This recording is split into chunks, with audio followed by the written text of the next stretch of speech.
the first time since the company announced its massive recall, GM is handing out punishment over those defective ignition switches. 7 investigator Ross Jones is live in our newsroom with these new developments. Ross? After last week, GM CEO Mary Barra took a shellacking from senators, upset over why the company hadn't disciplined or terminated a single employee over a defect Barra's known about for months. Well, today, a full week after her Capitol Hill grilling, Barra took their advice. The 2 engineers suspended today by GM each played significant roles in the company's recall of defective ignition switches linked to 13 deaths. The faulty part can cause the vehicles to switch from on to off, disabling the power steering, anti-lock brakes, and airbags. Gary Altman was the engineering manager of the Chevy Cobalt, the vehicle 29-year-old Brooke Melton was driving in 2010.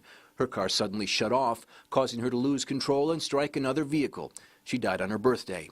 In a lawsuit her family filed against GM, Altman acknowledged that he and the company knew about the defect for years. It made a business decision not to fix this problem, and 5 months later sold her a vehicle with the problem, didn't it? Object to form argumentative, lack of foundation.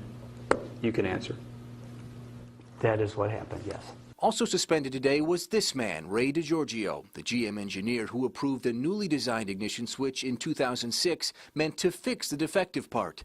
But he gave it the same name as the switch it replaced. On Capitol Hill last week, senators told CEO Mary Barra that that was an attempt to hide there was a flaw with the original part. When he was confronted about the change in a lawsuit last year, DiGiorgio denied ever approving a new part. Both he and Altman will still be paid during their suspensions.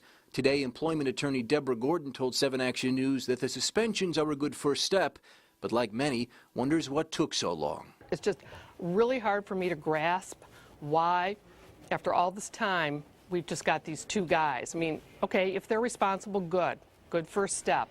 But why now? Why not years ago?